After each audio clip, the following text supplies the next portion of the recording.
àwọn akẹ́kọ̀ọ́ tí wọ́n tó 30 àti olùkọ́ kan di èrò ilé ìwòsàn. Ẹsẹ̀ ò gbèrò nílé ìwòsàn ìjọba tó wà nílùú Ìjẹ̀bú Òde lọ́jọ́rú ọjọ́ 1 oṣù kẹrin ọdún 2026 lákòókò tí wọ́n sáré gbé àwọn akẹ́kọ̀ọ́ ilé ẹ̀kọ́ girama Lady of Apostles tó wà ní Ẹ̀pẹ́ garage nílùú Ìjẹ̀bú Òde dìgbàdìgbà lọ sílé ìwòsàn. Ohun tá a gbọ́ ni wípé ṣàdédé làwọn akẹ́kọ̀ọ́ náà bẹ̀rẹ̀ sí wúkọ́ tí wọ́n ń bì tí wọ́n sì ń dákú. Wọ́n á ṣubú lulẹ̀ lórí ìdúró lẹ́yìn tí wọ́n ti bì tí wọ́n ń sín tí wọ́n tún ń wúkọ́ tán. Kí ló farú èyí?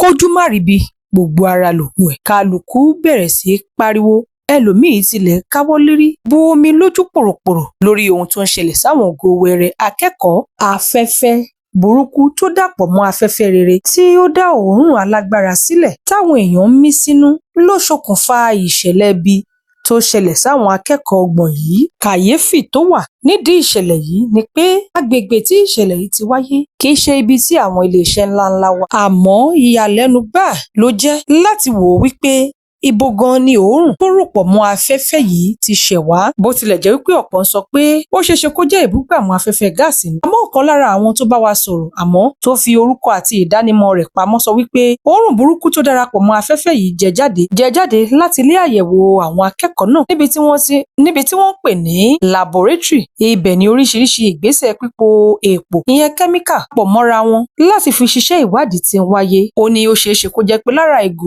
tí wọ́n ń lò fípo àwọn kẹ́míkà yìí pọ̀ ló jábọ́ tó sì ṣe bẹ́ẹ̀ darapọ̀ mọ́ afẹ́fẹ́ tó dohun tó gbilẹ̀ káàkiri. Àmọ́ nínú ọ̀rọ̀ rẹ̀, igbákejì ọ̀gá àgbà ilé ẹ̀kọ́ girama kékeré ti ilé ẹ̀kọ́ Lady of Apostles tó jẹ́ junior school ìyẹn arábìnrin Adéọlá Balógun sọ wípé èrò ni ìròyìn pé ìbúgbàmù tó ṣẹlẹ̀ yìí wáyé láti ilé ẹ̀kọ́ náà tàbí wípé kẹ́míkà kan tó wọ́n tàbí wípé ìgò tí wọ́n fi ń ṣe àyẹ̀wò èèpò òun ni ó jábọ́ ní inú yàrá àyẹ̀wò ilé ẹ̀kọ́ náà. Ó ní ohun táwọn ṣàdédé rí ni wípé àwọn akẹ́kọ̀ọ́ yìí bẹ̀rẹ̀ sí í sín, wọ́n ń wúkọ́, wọ́n ń bì, wọ́n sì ṣe bẹ́ẹ̀ wọ́n á ṣubú lulẹ̀. Ó ní kódà àwọn tí wọ́n ti lọ sílé, àwọn òbí wọn tún gbé wọn padà wá sílé ìwòsàn ni o, nítorí wípé irú àfihàn àìsàn burúkú lára yìí tún jẹyọ nílé wọn. Ṣíbáṣíbá ni gbogbo ilé ìwòsàn ìjọba kún tó fi mọ́ àwọn ilé ìwòsàn aládàáni tó wà nílùú Ìjẹ̀bú Òde. Nígbà tóun náà ń sọ̀rọ̀ lórí ìṣẹ̀lẹ̀ ọ̀hún, ọ̀gá àgbà ilé ìwòsàn ìjọba tó wà nílùú Ìjẹ̀bú Òde, dókítà Bánjọ Adéoyè, òun náà fìdí ìṣẹ̀lẹ̀ náà múlẹ̀. Ó sọ wípé àwọn akẹ́kọ̀ọ́ 30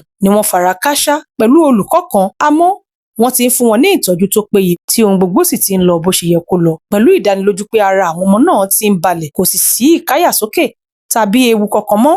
Ó ní bó tilẹ̀ jẹ́ wípé irú òórùn tó jẹ́ yìí gan lẹ́nikẹ́ni ò mọ̀ ní pàtó, àmọ́ ó sọ wípé ìwádìí ti ń lọ lọ́wọ́ láti lè fìdí ọ̀rọ̀ náà múlẹ̀. Alábòójútó fọ́rọ̀ àyíká nípínlẹ̀ Ògùn Ọlá Ọ̀rẹ́sànyà fìdí ẹ̀ múlẹ̀ pé afẹ́fẹ́ gáàsì tó jò jáde ní ohun tó ṣẹlẹ̀ yìí tàbí òórùn àwọn èèpò tí wọ́n lò nílé iṣẹ́ tó jẹ jáde tó dàpọ̀ máfẹ́fẹ́ ni. Àmọ́ ohun tọ́pọ̀ ń sọ ni wípé kò lè jẹ́ ilé iṣẹ́ ńlá kan ní òórùn náà ti jẹ jáde ò, torí pé kò sí irúfẹ́ ilé iṣẹ́ bẹ́ẹ̀ láyìíká ibi tí ìṣẹ̀lẹ̀ náà ti ṣẹlẹ̀. Bákan náà, lára ìtẹ̀síwájú ìwádìí láti fìdí ohun tó ṣẹlẹ̀ ní pàtó múlẹ̀, àwọn wọléwọlé ti wà nílé ẹ̀kọ́ náà níbi tí wọ́n ti ń ṣe àyẹ̀wò àwọn iyàrá tí wọ́n ti ń po àwọn èèpò yìí pọ̀ fún ìwádìí tá a mọ̀ sí laboratory. Bákan náà ni wọ́n ti ń ṣe àyẹ̀wò omi, àyíká àti gbogbo agbègbè ilé ẹ̀kọ́ náà láti lè mọ ohun tó ń wáyé gan ní pàtó.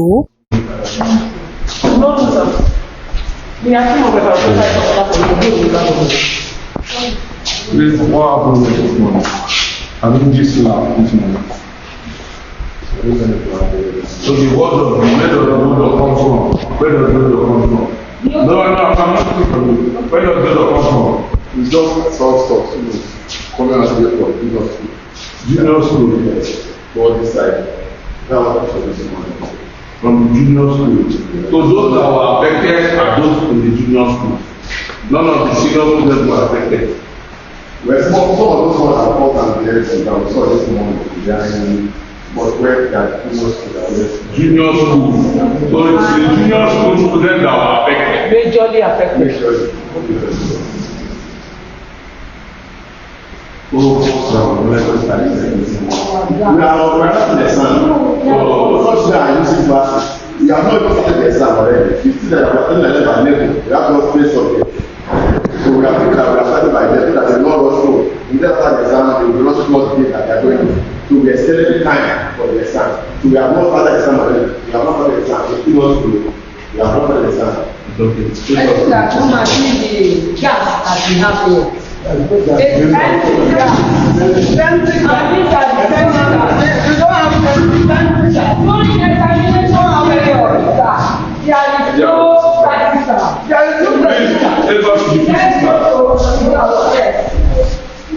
are going to go there, go to Of course, it looked like a gas explosion from somewhere, and of course, and the students inhaled it. So there's no casualty. No, everybody with the teacher and students are hot stable, but we'll try to find out the source. Teachers were also involved in but we cannot say precisely what caused it and where or what the source is. Only what we saw was the odor kept coming, and it's now affecting the students.